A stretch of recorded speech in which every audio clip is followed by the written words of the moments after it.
Boa noite a todos. Como a Gigi falou, né, uma alegria muito grande poder estar aqui de volta a casa, né? A gente volta no tempo, né? Voltando aqui, encontrando alguns corações amigos. Eu pude voltar no tempo e perceber que há quase 25 anos atrás eu estava na terceira ou quarta fila desse salão, aprendendo a conhecer nessa encarnação, pelo menos, doutrina espírita, né? Então, é uma alegria muito grande estar de volta. Esse é um local muito especial. E vamos trazer o estudo de hoje, então. Nos foi proposto para essa noite abordar o seguinte tema: honrai a vosso pai e a vossa mãe, né? E é curioso que as passagens que a gente pega aqui na preparação do estudo, às vezes vão guardar algum nexo, alguma relação com aquilo que nós vamos abordar lá na frente. Inclusive, falaremos um pouquinho até do filho pródigo, que foi dito na passagem, né? Bom perceber como a espiritualidade vai linkando, vai ligando um pouco essas coisas, né?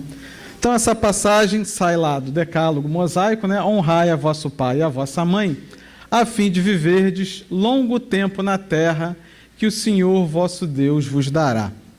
É claro que, no primeiro momento, né, alguns séculos ainda antes de Jesus, essa visão que as pessoas tinham dessa passagem se referia a algo terreno, algo esperado para se desfrutar aqui na terra, caso fizéssemos aquilo que nos era indicado.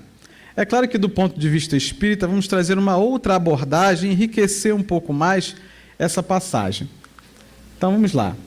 Vamos falar, então, um pouquinho sobre família, né? Já que a gente fala em honrar vosso pai e vossa mãe, é importante a gente perceber que, quando a gente fala de doutrina espírita, nós precisamos pensar o seguinte: o que eu estou fazendo aqui, né? Por que eu vim para esse mundo, né? Eu vim para esse mundo para ser feliz, né? Todo mundo quer ser feliz. E a ideia, então, é que a gente possa construir essa felicidade. Estamos há muito tempo trabalhando, reencarnando, tentando novamente, e o grande objetivo é a gente conseguir a tal da evolução que a gente tanto ouve falar no meio espírita. Mas um dos mecanismos que nós temos para entender e fazer valer essa oportunidade é exatamente a família.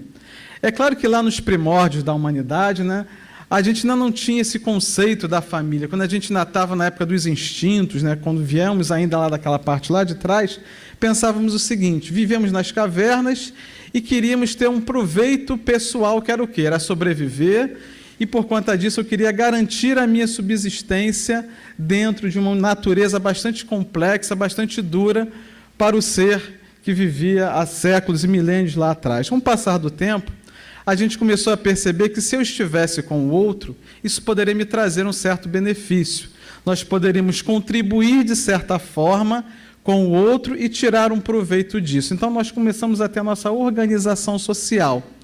E conforme a gente começou a ter essa organização social, a gente começou a perceber não só a importância de estar com os outros para mim, mas a importância também de estar com os outros para o outro. Ou seja, começamos a migrar um pouquinho, né? Sair um pouquinho e alcançar mais um degrau dessa evolução, saindo da fase dos instintos para começar a trabalhar o ser moral, que é o grande objetivo de cada um de nós. E a família é o grande instrumento que a vida nos reserva para isso. Então, podemos dizer que a família nos permite sair do interesse pessoal para o interesse comum. E é curioso que, quando a gente às vezes fala da nossa família, né, muita gente fala dos problemas da família, né? E a gente vê isso de um lado, às vezes, muito pessoal. Mas qual é o meu contexto dentro dessa família? Será que isso não tem um aprendizado para mim e não apenas para o outro? A gente vai pensar um pouquinho sobre isso nessa noite. Então, estar em família tem a relevância do bem comum através das experiências em pequenos grupos. Como nós somos seres ainda no mundo de provas e expiações, né, como tanto escutamos no meio espírita, a gente sabe que a gente está tentando desenvolver aquele tal amor ao próximo, né? E como Deus imagina que nós ainda não somos capazes, por enquanto, de fazer isso de maneira restrita, Ele nos oferece um pequeno grupo para a gente exercitar isso em formas homeopáticas, vamos dizer assim, e desenvolver isso com uma pessoa, 2 pessoas, 10 pessoas, para que nesse exercício a gente consiga expandir esse sentimento e esses conceitos. Bem, mas aí Kardec, lá no Livro dos Espíritos, na pergunta 733, ele fala o seguinte, né? Por que entre os animais, pais e filhos deixam de se reconhecer, quando os últimos não precisam mais de cuidados? Às vezes a gente percebe isso nos animais, né? Os animais se protegem, se cuidam, e às vezes começam a perceber que ele já pode se virar sozinho, e aí, a partir de então ele deixa ser. E o que a espiritualidade nos traz é o seguinte: os animais ainda vivem a vida material. E o ser humano já vive a vida moral, ou seja, é uma fase que nós já superamos, que já ascendemos a um novo patamar, e a partir daí a gente precisa viver a vida moral desse convívio. E ele segue a reflexão, ainda no mesmo capítulo, perguntando o seguinte, pergunta 775, qual seria para a sociedade o resultado do relaxamento dos laços familiares? E os espíritos respondem de maneira bastante objetiva, seria o retorno do egoísmo. Ou seja, estar num grupo, estar num convívio, estar em família é um exercício de libertação do egoísmo. A gente sempre escuta falar no meio espírita, né, que o egoísmo e o orgulho são as chagas da humanidade. Então, estar em família significa exercitar isso primeiro para você mesmo, e, em consequência, para o convívio com o outro. Ok, mas então a gente vai experimentando fases dentro desse grupo familiar. E a reencarnação, ela te permite, né, perceber e viver diversas oportunidades, diversas situações, e às vezes repetir essas situações, mesmo em fases distintas da mesma reencarnação. Por exemplo, quando nascemos, precisamos de cuidados. Todos nós chegamos aqui frágeis, precisamos do amparo dos pais, né, do pai, da mãe, da família, para que a gente possa se preparar, se fortalecer para atravessar a presente encarnação. Então, passamos pela experiência de sermos cuidados. Em seguida, amadurecemos um pouco mais, vamos sendo senhores dos nossos próprios atos, passamos a cuidar. E, naturalmente, chegamos a uma outra fase da vida em que, novamente, precisamos de cuidados. E nessa fase, a gente passa a experimentar um outro tipo de reflexão, numa outra posição na mesma encarnação, que é a questão da piedade filial. Como assim? Qual é o corolário da lei geral da caridade e do amor ao próximo? Amar a Deus sobre todas as coisas e ao próximo como a si mesmo. Perceba como lá de Moisés, quando a gente falou de honrar o vosso pai e a vossa mãe, séculos depois Jesus já faz uma proposta diferente, um pouco mais avançada. Não é apenas honrar, é amar. E amar é um outro patamar. E é um patamar que às vezes a gente tem dificuldade de entender. Então ele disse o seguinte: não ame o outro como eu amo, né? Porque às vezes quando a gente fala de Jesus, a gente pensa, Jesus é o cara, né, inatingível, eu me sinto tão distante. Ele faz uma proposta um pouquinho diferente. Não precisa nem amar o outro como eu amo, se você não o entende, mas ame o próximo como a você mesmo, como você se ama. Percebam como esse exercício é um exercício para você fazer a sua reflexão de o quanto você se ama e de quanto isso é necessário, dentro do seu nível de conhecimento e de entendimento, levar isso ao outro. Então, já é uma proposta que dá para a gente tentar exercitar, pelo menos. Então, quis Deus mostrar, por essa forma, que ao amor se deve juntar o respeito, as atenções, a submissão, a condescendência, o que envolve a obrigação de cumprir-se para com eles. Então, estar aqui na presente encarnação, no mundo que nós já dissemos, né, de provas e expiações, onde haverá pranto e ranger de gente, ninguém veio aqui para fazer o fácil, a gente veio aqui para desafios. E estar com esses corações faz parte do nosso desafio, mas é um desafio para dar certo. É um desafio para aprendermos e, na medida que aprendermos, oferecer um pouco disso também àquele que caminha conosco. Ah, mas é fácil? Não, não é tão fácil assim, né? Mas precisa ser feito. Honrar a seu pai e a sua mãe não consiste apenas em respeitá-los. Olha como dissemos, a mudança da proposta de Moisés até Jesus, né? É também assisti-los na necessidade, é proporcionar-lhes repouso na velhice, é cercá-lo de cuidados como eles fizeram conosco na infância. E a gente vai renovar de novo essas fases. Estamos, às vezes, numa fase em que a gente daqui a pouco vai precisar cuidar desses nossos pais. E lá na frente, certamente, precisaremos ser cuidados, né? Como é que eu posso esperar ser cuidado se eu não cuidar? Será que eu posso gerar uma expectativa para mim que eu não ofereço ao outro, ou que eu não esteja disposto a oferecer ao outro? É exatamente esse exercício que a vida nos exercita, mudar de posições para que a gente se coloque no lugar do outro e volte a experimentar novamente aquilo que oferecemos. São os ciclos que a vida nos oferece. Aí, pois, daquele que ouvida que deve aos... Daquele que ouvida o que deve aos que o amparam em sua fraqueza, que com a vida material lhe deram a vida moral, que muitas vezes se impuseram duras privações para lhe garantir o bem-estar, né? É curioso, né, que às vezes a gente escuta os pais falando até, de certa forma, de maneira impensada, né? Fala assim, ó Deus, eu queria que meu filho não passasse por isso, mas que eu passasse por ele, né? Por mais que a gente faça isso no exercício de amor, a gente percebe que cada um tem as suas necessidades, né? Então, aquilo que cada um precisa passar vai acabar passando, mas o nosso papel de estar junto é exatamente estar no auxílio.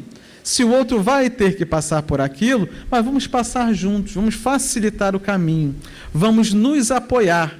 Não mais naquele simplesmente apoiar na vida material, mas nos apoiar na vida moral, que é o que a vida nos oferece de exercício na presente encarnação, no presente estágio evolutivo que nos encontramos.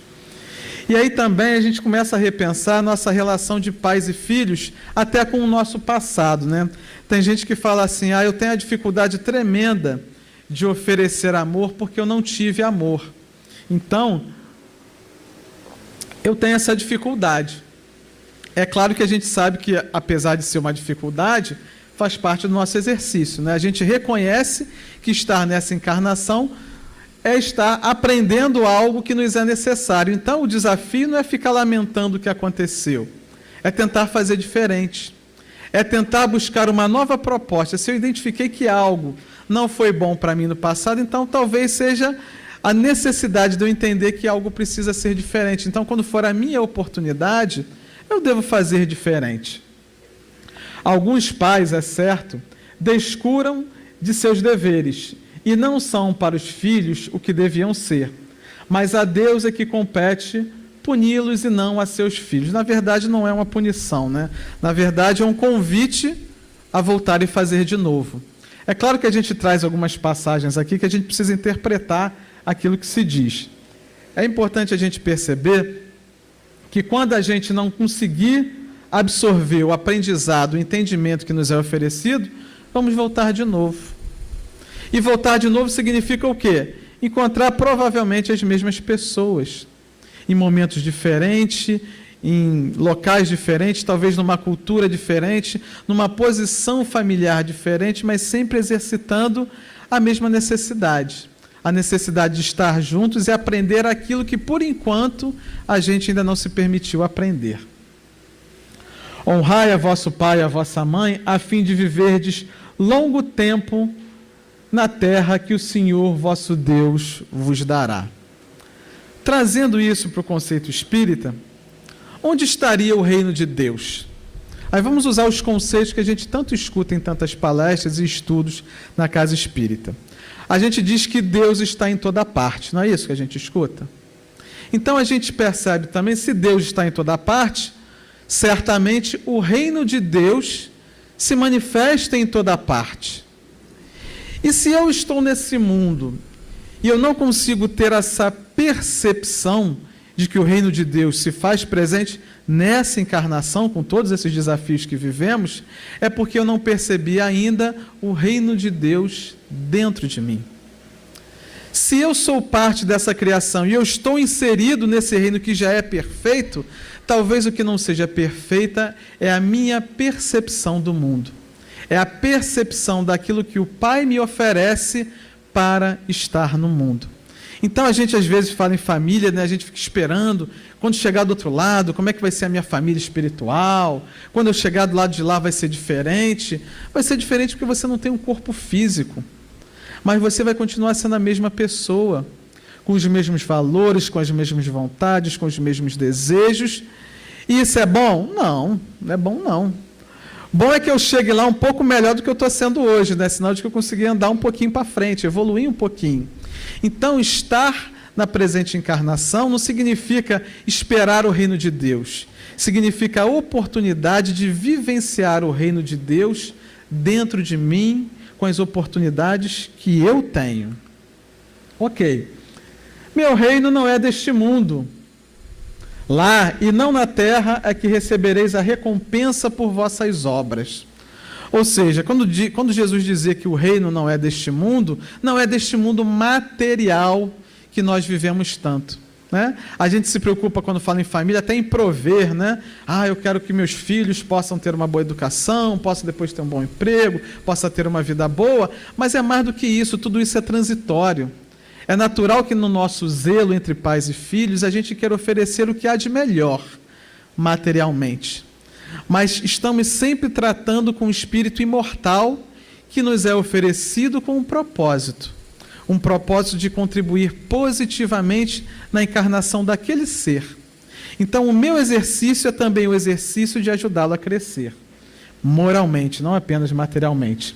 A terra prometida deixa de ser material, transformando-se numa pátria celeste. Por isso, quando os chama a observância daquele mandamento, honrai a vosso pai e a vossa mãe, já não é a terra que lhe promete, e sim o céu da paz interior de cada um. Então, trazendo uma passagem que alguns têm uma interpretação até polêmica, né, de Jesus, ele fazia a seguinte colocação, né? Vamos contextualizar o que aconteceu na época. E tendo vindo para casa, reuniu-se aí grande multidão de gente, que eles nem sequer podiam fazer sua refeição. Sabendo disso, vieram seus parentes para se apoderarem dele, pois diziam que perdera o espírito, estava afastado, longe. Entretanto, tendo vindo sua mãe e seus irmãos, e conservando-se do lado de fora, mandaram chamá-lo. Ora, o povo se assentava em torno dele e lhe disseram: tua mãe e teus irmãos estão lá fora e te chamam. E ele lhes respondeu: quem é minha mãe e quem são os meus irmãos? Algumas pessoas se sentem chocadas às vezes com essa passagem. Mas Jesus não está valorizando a família, logo ele, né, não está valorizando a família? É muito mais do que isso. Ele está nos convidando a perceber a família de uma maneira mais ampla. E perpassando o olhar pelos que estavam assentados ao seu derredor, disse: eis aqui minha mãe e meus irmãos, pois todo aquele que faz a vontade de Deus, esse é meu irmão, minha irmã e minha mãe. Ou seja, Deus nos oferece um pequeno exercício num núcleo reduzido, para que a gente possa engatinhar e trabalhar um pouco melhor as nossas dificuldades, a família. Mas a proposta espiritual para um ser imortal que somos, que percebemos que reencarnamos com grupos distintos e vamos expandindo esses laços, quer dizer que eu devo expandir essa minha noção de família. Quando a gente fala em reencarnação, toda essa questão dos laços de sangue, não é que elas perdem a importância, mas elas ganham uma nova vertente, uma nova percepção, uma nova dimensão de perceber o seguinte: é muito mais do que reencarnar com aquele grupo. É desenvolver o amor com aqueles que estão no caminho, junto comigo. Seja do meu sangue ou não, é claro, né? É o convite para a maior de todos os mandamentos, como dissemos há pouco. Amar a Deus sobre todas as coisas, mas o próximo como a si mesmo.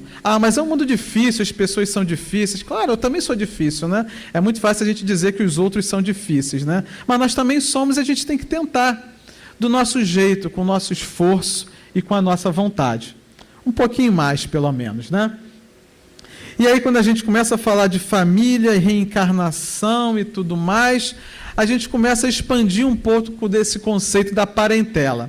Então, vamos falar um pouquinho da parentela corporal e da parentela espiritual, né? Já que somos reencarnacionistas e percebemos que os nossos amores não são apenas esses que estão encarnados ao nosso lado, vamos expandir então um pouco essa visão, essa percepção. Os laços de sangue não criam forçosamente os liames entre os espíritos.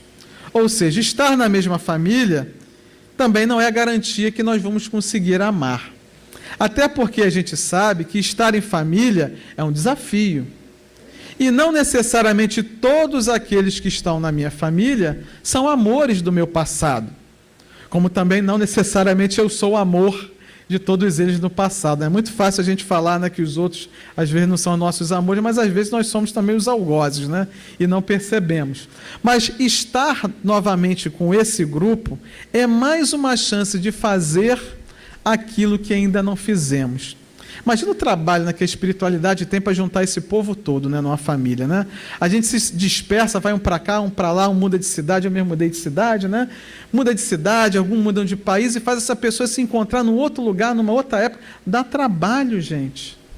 Olha que trabalho que a gente dá para a espiritualidade, de juntar a gente de novo, para a gente tentar de novo, porque a gente ainda não aproveitou a chance de estarmos juntos. Vamos tentar fazer diferente, né? Os que encarnam numa família, sobretudo como parentes próximos, são, as mais das vezes, espíritos simpáticos, ligados por anteriores relações, que se expressam por uma afeição recíproca na vida terrena.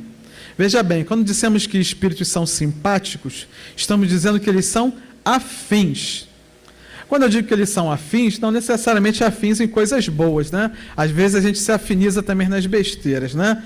Ou seja, os espíritos se reúnem com aqueles que pensam de maneira similar, tanto aqui como na espiritualidade, né? A gente vê tanto isso em outros temas, em outras palestras, em livros, em estudos. Então é natural que a gente reencontre pessoas que estão no mesmo patamar evolutivo ou parecido que nós.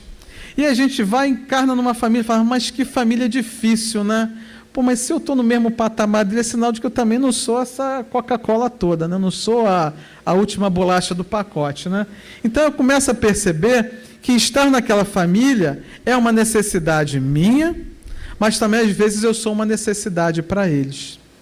Mas tá bom, mas às vezes também tem aqueles que são os nossos amores, né? Ninguém é de ferro, né? Vi só também com aqueles que pegam no nosso pé, a gente pega no pé deles. Tem aqueles que também vêm para ajudar, né? Aliás, todos vêm para ajudar, mas alguns entendem e tentam ajudar. Então essas relações, elas vão se reencontrando e trazendo à tona sentimentos do passado. Mas também, né, como dissemos, pode acontecer que sejam completamente estranhos uns aos outros esses espíritos, afastados entre si por antipatias igualmente anteriores, que se traduzem na Terra por um mútuo antagonismo, que aí lhes servem de provação.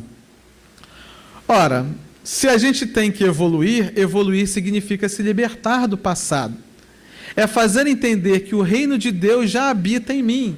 Agora, se existem coisas dentro de mim que me impedem de perceber isso, eu vou ter que lidar com as situações que me façam desapegar desses sentimentos que não me servem mais. E me desapegar de um determinado sentimento que eu associo a um determinado espírito, significa fatalmente reencontrá-lo ou reencontrar alguém que me convide a mesmo tipo de reflexão que eu não resolvi na oportunidade passada. Então é para isso que a gente volta, não para sofrer, não para ficar aturando aquela pessoa, mas para que a gente possa se superar, principalmente. E em se superando, a gente começa a perceber que eu posso amar.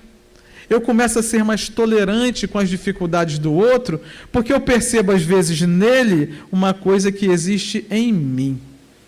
Isso a reencarnação nos oferece também.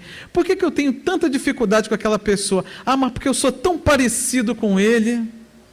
Poxa, mas se eu sou parecido com ele e aquilo me incomoda, será que eu não estou incomodando o outro também? Será que eu não tenho que trabalhar isso em mim? Talvez seja para isso, quem sabe, também, não é? Não são os da consanguinidade os verdadeiros laços de família, e sim os da simpatia e da comunhão de ideias, os quais prendem os espíritos antes, durante e depois de suas encarnações.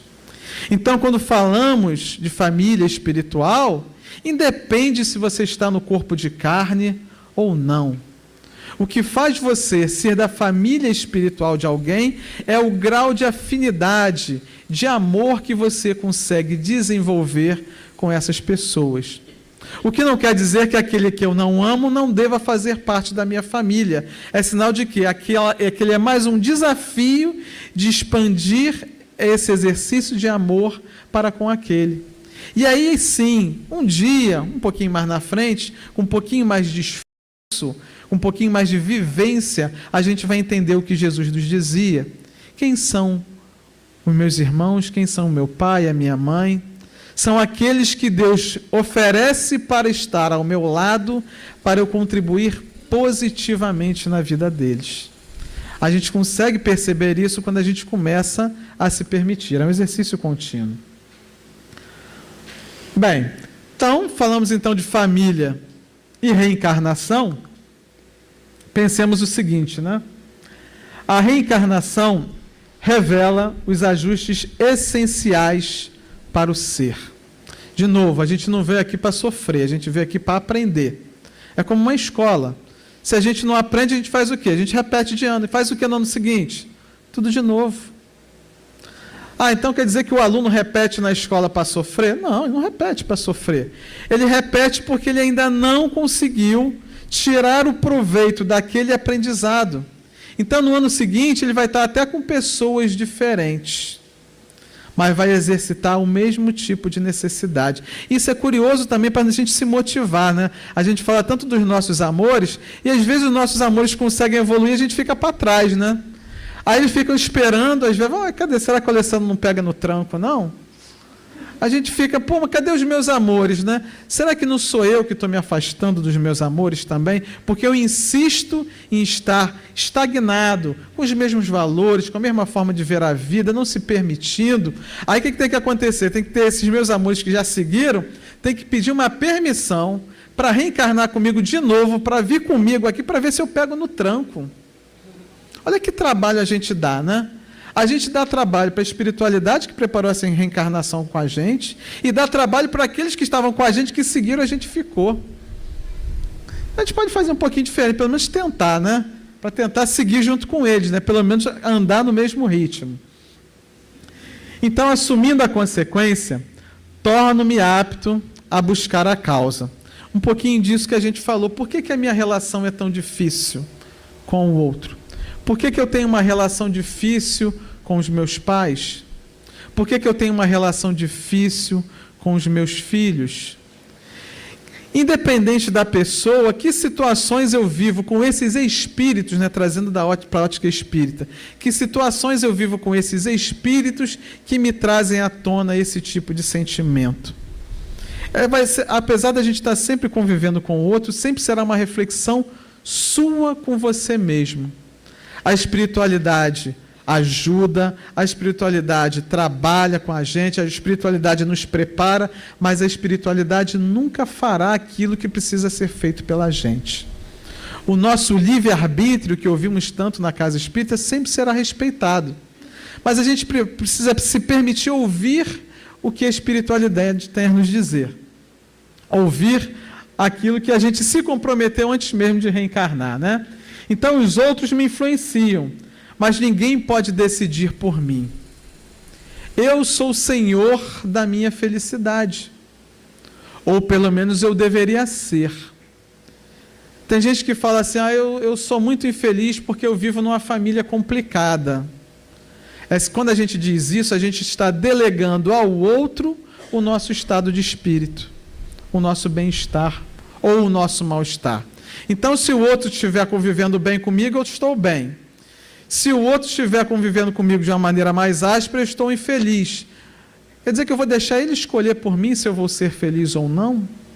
Ou eu vou tomar as rédeas desse meu livre-arbítrio e escolher viver bem com aquela pessoa? Usar esses conceitos que a gente já aprende, sair do livro, sair da palestra, sair do grupo de estudo e trazer para a vida prática. Reencarnar é estar na vida prática. A gente aprende na espiritualidade, a gente se envolve, se compromete em fazer um monte de coisa que não fez, né? Pode deixar que quando eu voltar, agora eu vou e vou acertar, né? Tem que ter um pouco mais de vontade. Tem que ter um pouco mais de percepção disso que a gente lê no livro, que tem um senso prático.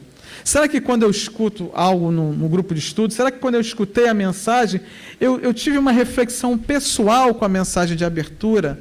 Será que eu percebi o quanto isso tem a ver comigo? Porque a letra do livro é comum a todos, mas a vivência será singular, será sempre sua. Então a gente vem aqui somente para o necessário, nada mais, nada menos. Essa, mais do que a família que eu quis ou que eu aceitei do outro lado da vida, é a família que eu preciso. Eu preciso dessas pessoas. Bom, essas pessoas imperfeitas à minha volta, eu preciso delas? Eu preciso. Eu assumi isso como uma necessidade quando eu lá estava. Eu preciso desse pai, eu preciso dessa mãe, eu preciso desse filho, né? O pessoal fala muito de cunhado, né? Eu preciso desse cunhado também, né? É difícil a gente às vezes ter esse conceito, ter essa reflexão. Mas exatamente na hora do desafio, na hora da desavença, que eu preciso assumir que... Onde é que entra aqueles conceitos? Eu estou ficando nervoso já convivendo com essas pessoas. Onde é que eu uso aqueles conceitos que eu escuto lá na casa espírita? É nessa hora que a gente tem que tirar do livro e botar na vida prática. Senão a gente não consegue entender e não consegue aproveitar a chance. Seguindo então, falando da ingratidão dos filhos e os laços de família. A ingratidão é um dos frutos mais diretos do egoísmo. Aquela primeira imagem que nós, segunda, né, que nós passamos mostrando o homem na idade da pedra, e a gente fez um paralelo com os animais. Aí a gente avalia o seguinte, né, como é que os animais fazem? Né? Depois que os filhotes crescem, eles largam o filhote no mundo. Né? Alguém fala assim, mas os animais às vezes também vivem em bando ainda para se proteger. Mas às vezes aquele que vai ficando mais velho vai ficando para trás, né? O bando deixa ele para trás e o bando segue. Ou seja, é uma fase de instinto. Será que a gente já conseguiu superar essa fase do instinto?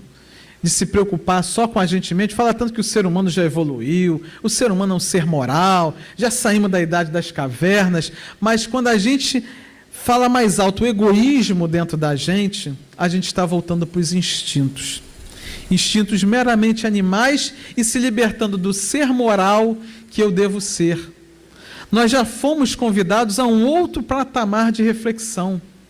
Nós fomos convidados a perceber o que eu preciso fazer para ser feliz. Os animais, eles não entendem o que eles precisam fazer para ser feliz. O animal não está preocupado em felicidade, ele está preocupado em comer, dormir, sobreviver. Nós já queremos ser felizes. E só pelo fato de termos essa reflexão, termos esse desejo, isso nos credencia a poder viver a vida diferente, ou pelo menos pensar a vida diferente. Então a gente precisa se libertar do egoísmo, precisa se libertar do orgulho, precisa se libertar dos sentimentos que não têm mais relação com a minha necessidade da atual existência. É difícil, a gente sabe que é difícil, né? Quem ouve falar assim, até parece que eu faço também exatamente tudo que eu estou falando, né? Eu falo para vocês e estou pensando se eu faço ou deveria estar fazendo certas coisas, né? Uma reflexão para mim também. Então a gente precisa pensar o seguinte: se libertar do egoísmo é se libertar do ser primitivo. Eu já sou um ser moral, eu posso um pouco mais, ou deveria poder pelo menos um pouco mais. O espírito leva consigo as paixões ou virtudes inerentes à sua natureza e se aperfeiçoa no espaço. Nós somos um ser milenar, cada um de nós é um ser milenar. Nós somos hoje o somatório de todas as escolhas que fizemos. E já nos libertamos dessa fase do instinto há muitos e muitos séculos, há muitas e muitas encarnações. E mesmo assim a gente bate na mesma tecla. A nossa reencarnação passada provavelmente não é muito diferente da presente encarnação. Às vezes a pessoa quer pensar o seguinte, né? O que eu fui na vida passada? Eu prefiro nem saber.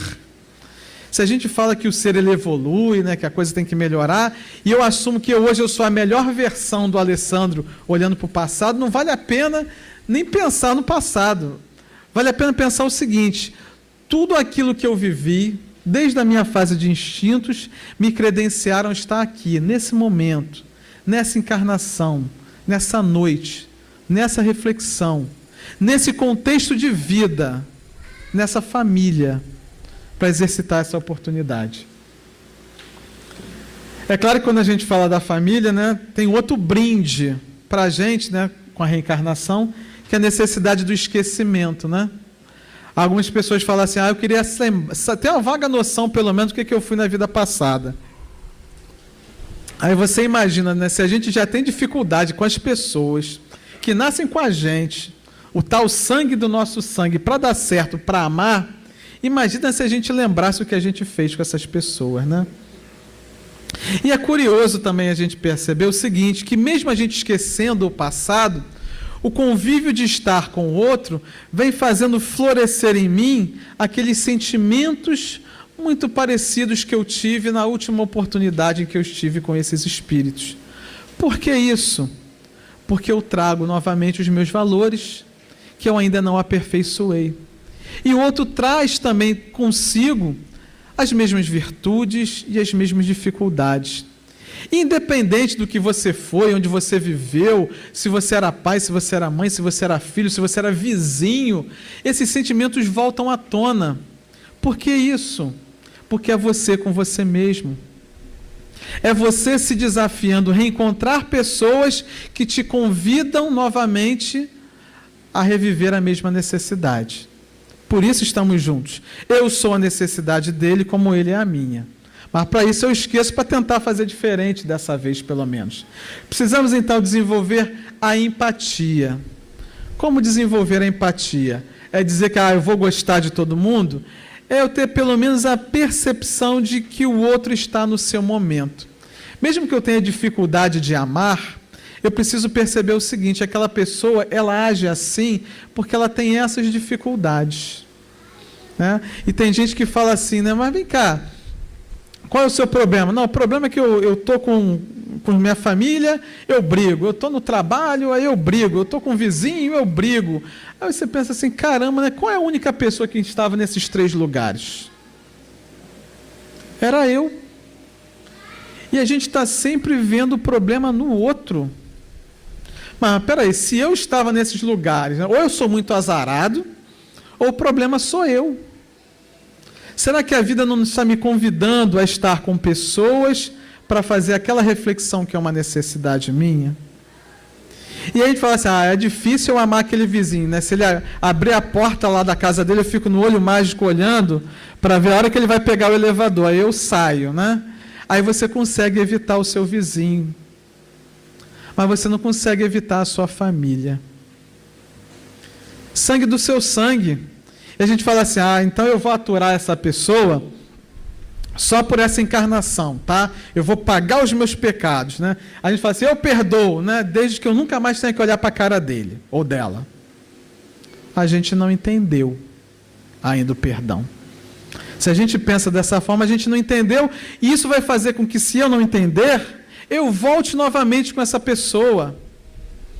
E alguém fala assim, então é muito fácil me livrar do meu vizinho, eu vou me mudar, já que ele não sai daqui, eu vou me mudar desse prédio, desse bairro, eu vou me livrar dele. Tá bom, e se depois você volta noutra encarnação como irmão dele?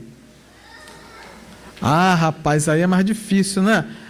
E aí, não, mas irmão, a gente também pode se livrar, né? E se for seu filho? Aí vai ficando mais difícil ainda se livrar, né? Então, será que a gente precisa esperar uma situação mais complexa para fazer aquilo que nós podemos fazer agora? Isso não quer dizer que a gente não vai reencarnar mais se fizer o certo nessa. Vai significar que a próxima reencarnação vai ser mais suave. O meu convívio familiar vai ser mais suave. Não necessariamente porque eu vou estar credenciado a viver com pessoas diferentes. Às vezes eu vou me credenciar a estar convivendo melhor com esses mesmos espíritos. E eles vão estar se credenciando também a viver melhor a próxima encarnação comigo. E talvez a próxima encarnação seja juntos novamente.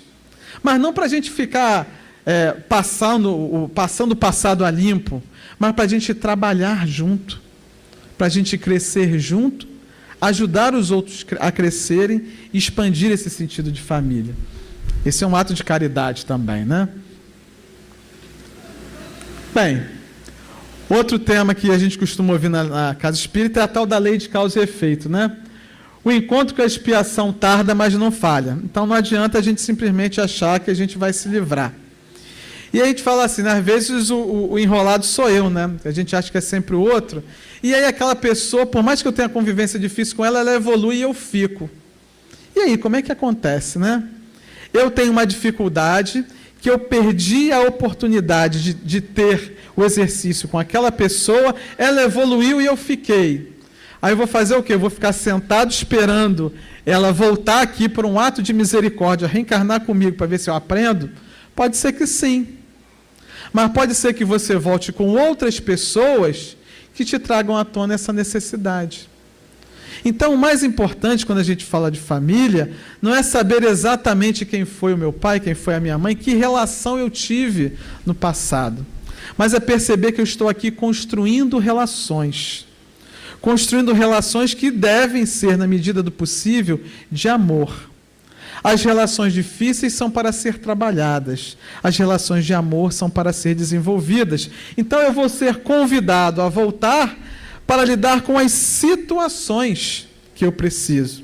Não necessariamente com as pessoas. Mas é claro que aqueles que me amam e lamentam eu ainda estar fazendo escolhas equivocadas, vão até pedir para voltar para ver se me ajudam, né? Para ver se mais uma vez, em mais oportunidade, eu consigo fazer valer a pena. A tarefa não é tão difícil quanto vos parece. Não exige o saber do mundo. Como dissemos no início, né? Isso independe de classe social, de credo, de cultura, de país que você vive, de país que você abraça, local que você abraça.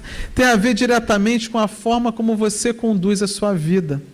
Nós já tivemos várias encarnações com outras culturas, com outros credos, sabemos que o espírito não tem sexo, ou seja, experimentamos diversas vertentes para que a gente possa se enriquecer de experiências para poder evoluir, para tender a buscar aquela tal felicidade que dissemos que está reservada a cada um de nós, mas que precisa ser construída por cada um de nós.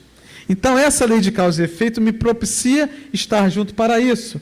Desde pequenina, a criança manifesta os instintos bons ou maus que traz na sua existência anterior. Como dissemos aqui no início, a criança vem tão pequenininha, tão bonitinho, né? Aí o pessoal vem tudo embrulhadinho, te dá aquela criança tão indefesa, você olha, ai, que bonitinho, né? Tão lindo, né? Mal sabe, não, mal lembra você que na encarnação passada você queria esganar aquele espírito, né? Mas é exatamente isso. É para dar certo. É para você se permitir amar. É para você se permitir exercer o zelo por aquele ser. E uma vez isso seguindo, você vai ter que lá na frente exercitar o zelo com aqueles que também cuidaram de você. Daí o honrar o vosso pai e a vossa mãe. Honrar o vosso pai e a vossa mãe nos conceitos que aprendemos com eles. Aprendemos com os nossos pais. É claro que os nossos pais também não são perfeitos, também têm as suas dificuldades. É claro que cada um, na sua dificuldade, tenta oferecer o seu melhor aos seus filhos. Mas a gente tem que pegar o seguinte, aquilo que eu percebi de bom naquilo que os meus pais me ofereceram, eu tenho que repetir. E aquilo que eu recebi, ainda que com a dificuldade que eles têm, ou tinham, que eu possa transformar em algo melhor. Essa é a proposta. Essa é a ideia. Esse é o papel dos pais. Trabalhar aquele espírito que volta também repleto de dificuldades, repleto de imperfeições, mas repleto de possibilidades. A gente fala assim, mas eu não sou perfeito, mas o reino de Deus é perfeito e eu não sou perfeito. Todos nós somos perfectíveis. Todos nós podemos atingir esse patamar de perfeição, de felicidade, de moralidade, a partir da nossa própria construção, do nosso próprio exercício de convívio também uns com os outros. E aí a gente repensa um pouquinho também a nossa relação com Deus, diante disso tudo, já que falamos que tudo isso que vivemos, a família em que estamos, é aquilo que Deus nos oferece. Deus não dá prova superior às forças daquele que a pede. Só permite as que podem ser cumpridas. Essa é uma reencarnação para dar certo. Como todas as outras foram, como as próximas serão. Se eu estou nesse contexto, é sinal de que isso pode ser bom para mim. E se eu não estou vendo, talvez, essa interpretação da vida, é sinal de que tem algo que eu preciso ainda digerir um pouco melhor, entender um pouco melhor, me permitir viver de maneira diferente. usando esses conceitos fora dos livros. A gente pode passar 50 anos assistindo palestra na Casa Espírita. Falei que eu vou fazer 25 anos de doutrina espírita, mas isso não é garantia de nada. Se eu não fizer algo disso, isso não é garantia de nada. A única garantia que a gente tem é que a espiritualidade trabalha com a gente, garantia número 1. E garantia número 2 é: nós somos capazes, desde que a gente tenha um pouco mais de esforço. Se tal não se sucede, não é que falte possibilidade, falta a vontade. A gente precisa fazer essa autocrítica e dizer o seguinte: eu quero, será que eu quero? Ou será que eu desejo? Existe uma grande diferença entre desejo e vontade. Só isso já dava para falar mais 1 hora, né, de desejo e vontade, né? Será que eu desejo ser feliz? Será que eu desejo evoluir? Ou será que eu tenho vontade? Será que eu tenho comprometimento com tudo isso que eu já aprendi? Em 25 anos eu tenho que ter aprendido alguma coisa, né? Porque senão, né? Eu tenho que aprender alguma coisa, eu tenho que fazer alguma coisa disso, para mim mesmo. E quando eu faço para mim mesmo e percebo esse reino de Deus dentro de mim, eu vou naturalmente conviver melhor com o outro. Aí a minha família não precisa mudar mais, eu não vou querer deixar de ter aquele irmão, eu não vou querer deixar de ter aquele pai, aquela mãe, aquele filho, eu vou querer ter eles comigo, porque eu vou perceber que eles me oferecem mais um exercício de amor. Deus abre os braços para receber o filho pródigo que se lhe lança aos pés. Olha o filho pródigo da parábola, olha o filho pródigo da passagem que foi lida, né? Às vezes a gente está aqui, né, meio que relaxando ainda para começar a palestra, e a gente não se dá conta de que aquilo que está sendo dito, a espiritualidade preparou essa mensagem para a gente. A espiritualidade sabia o que seria dito nesse momento. Esse estudo ele não é preparado pelo Alessandro. Esse estudo ele é trazido pela espiritualidade e oferecida a oportunidade para o Alessandro estar aqui e apresentar esses conceitos. Será que quando a passagem fala do filho pródigo, e aqui tem um slide lá na frente falando do filho pródigo, isso foi ao acaso? Deus está conspirando ao nosso favor. A vida conspira a nosso favor. Precisamos, então, deixar para trás o homem velho e assumir uma nova postura da vida. É isso que é a parábola do filho pródigo. É se arrepender, não que Deus culpa a gente pelos erros do passado. Deus espera e sempre estará esperando que a gente assuma essa nova postura de vida, com as oportunidades que são oferecidas a cada um de nós. A justiça divina é paciente. O pai do filho pródigo é paciente. Ele nos aguarda. Há quanto tempo ele nos aguarda, né? A nossa criação se perde na poeira do tempo. Ouvimos dizer que fomos criados simples e ignorantes. Ouvimos dizer que somos seres milenares. Há quantos milênios estamos evoluindo? E Deus nos permite uma vida daqui para a eternidade. É um convite daqui para a eternidade de felicidade, de fazer dar certo. Mas aí a gente precisa perceber que nós temos esse papel a cumprir. Papel de pais, papel de filhos. E aí, como falamos também da relação de pais e filhos, eu trouxe um vídeo aqui para a gente perceber, será que a gente enxerga essas oportunidades e valoriza e se dá conta qual é o nosso papel na vida do outro? Esse vídeo fala um pouquinho do seguinte: as crianças veem e as crianças fazem. Vou passar ali para vocês.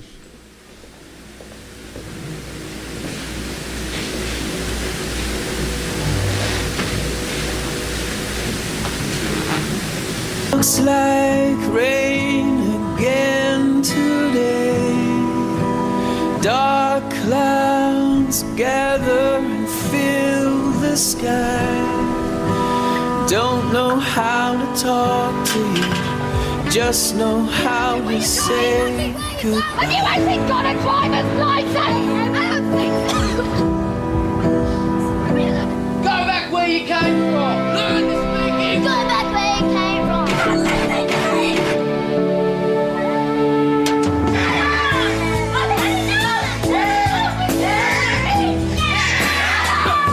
Is that what you think?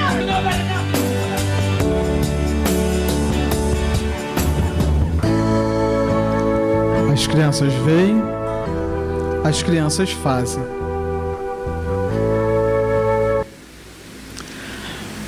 Aí a gente começa a pensar o seguinte, né? Qual é o meu papel diante disso tudo? Para com os meus pais, para com os meus filhos.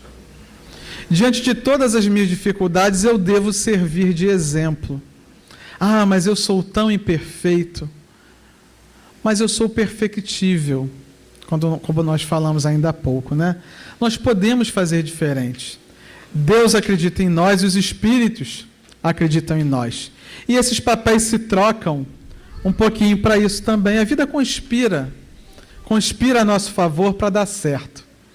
Os espíritos trabalham, faltou um M, né? Os espíritos trabalham para que tudo dê certo no final. Essa reencarnação é para que a gente chegue lá do outro lado da vida e diga o seguinte: valeu a pena viver no tal mundo de provas e expiações. Valeu a pena viver passando por todos esses desafios e por todas as contrariedades que eu tive ao longo do caminho. Valeu a pena. O sucesso reencarnatório vai se refletir no seguinte: quando eu chegar do lado de lá, eu olhar para trás e pensar o seguinte: eu fui um pouquinho melhor. Eu sou um pouquinho melhor do que eu fui no passado. E quantos amores eu conquistei nessa última encarnação? O quanto eu expandi da minha família espiritual na presente encarnação? A gente convive com tanta gente, né? A gente não convive apenas com aqueles espíritos que estão há séculos ao nosso lado.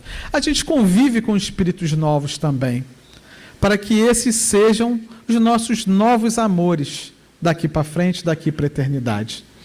Acolhei-os, portanto, como irmãos, auxiliai-os e depois, no mundo dos espíritos, a família se felicitará por haver salvo alguns náufragos, que a seu turno poderão ser salvos, poderão salvar outros, melhor dizendo.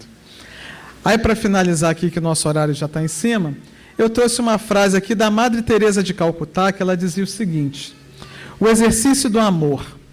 Afinal de contas, o grande exercício disso aqui é amar. A gente veio aqui para entender o que é amar, para viver o que é amar. E ela dizia o seguinte: